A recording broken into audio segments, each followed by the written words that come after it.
Level 1, the high-earned consumer, the shiny new. You just hit your first 7 figures. For the first time in your life, the numbers in your banking app don't look real. You refresh the screen twice, and in the relief, something dangerous rushes in. Not peace, not security, hunger a different kind. The kind that wants witnesses. So you move fast, you buy the car with doors that open like wings, you buy a watch with a skeleton dial that costs more than your parents' house, you dress head to toe in logos, every shirt, belt, and bag a billboard for your bank account, and it feels incredible. For about 90 days, then the dopamine tapers. The car is just a car. You start upgrading. You are not building wealth, you are building a set. A backdrop for a character you saw in a movie and mistook for a man. In the world of true wealth, you are screaming in a room that values silence. You are still trading energy for status, desperately seeking validation from a public that would forget your name by Tuesday. You've bought the ticket to the theater, but you don't even know what city the building is. In wealth at this level is a jacket you put on to hide the fact that you still feel poor. Level 2, stealth wealth, the quiet luxury. At level 2, the neon signs turn off. You've realized the loudest person in the room is usually the one with the most to prove. You trade the supercar for a blacked-out Range Rover, something that costs 6 figures but reads like a sensible commuter to the untrained eye. Your wardrobe shifts, no logos, just a $2,000 Loro Piana undershirt and bespoke tailoring that fits so perfectly it looks accidental. You have learned the first secret of upper-tier wealth. The truly expensive things are designed to be invisible to the uninitiated. But there is a flaw.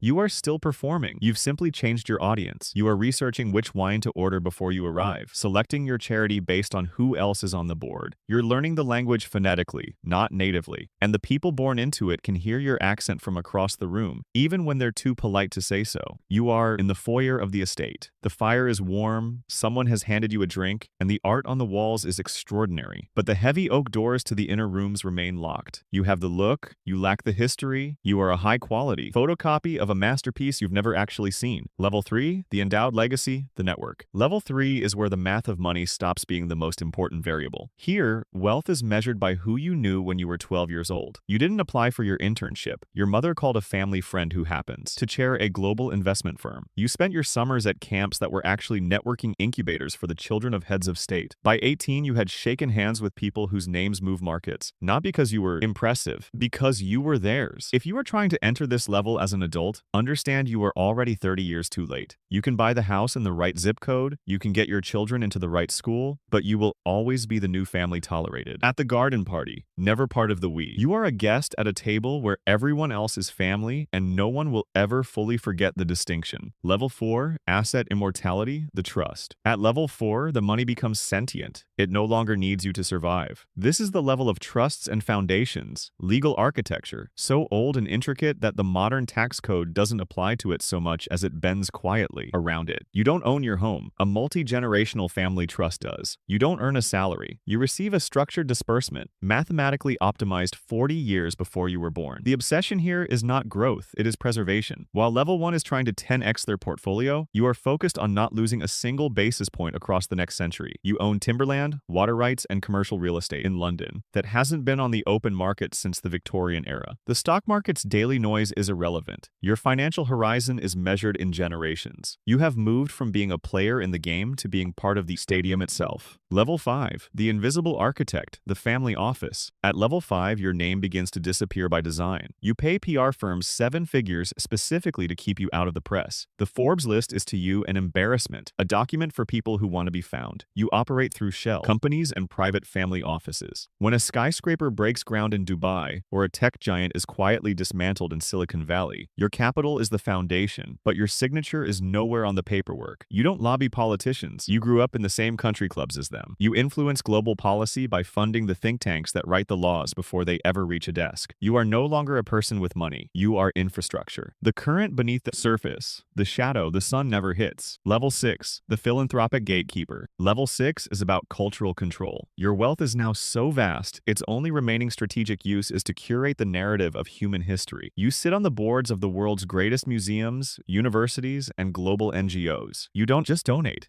You decide what qualifies as art for the next 100 years, which research gets funded, which ideas are quietly starved. You are branding your DNA onto the face of civilization, engineering a form of immortality that no inflation, no tax code, and no revolution can erase. Your name is etched into marble, not because you were kind, but because you were the one who decided the institution was allowed to exist. You don't ask permission to change the world. You set the terms of the conversation and let the lower levels argue over the details. Level 7. The sovereign individual. Level 7 is where the laws of nations stop being rules and start being suggestions. You hold 4 passports, none reflecting where you actually are because your location is a fluid, legally optimized decision made monthly by advisors whose only job is ensuring no single government ever sees a complete picture of your life. You don't follow governments, you negotiate with them as peers. Developing nations needing infrastructure or debt restructuring. Don't call a bank first. Find a way to reach someone at your level. You have sat across the table from sitting heads of state and named your terms. You are not a person with assets. You are a node in a global network of power that exists entirely above the reach of any prime minister or president. You are the old money that new money will spend their entire lives searching for and never find because they are looking in the wrong places, speaking the wrong language. Level 8, the Shadow Dynasty. And finally, the summit, or rather the place where the pyramid stops being visible, the Shadow Dynasty. This is not a level you join. It is a level you are born, having always been in the way someone is born into a language. Your family has been at the center of the machine for 500 years. You have survived revolutions, world wars, and the collapse of entire economic systems, not by being the most powerful force in the room, but by being the most permanent. At this level, money is oxygen. It is always there and never discussed. The conversations here are not about markets or acquisitions. They are about the shape of the next 50 years, about which institutions survive, which are allowed to collapse, and what the world looks like when this cycle ends. Agreements are made in rooms that have never been photographed over wine older than most democracies, and they are never written down because they don't need to be. The reason you'll never be invited? Because you can't buy history.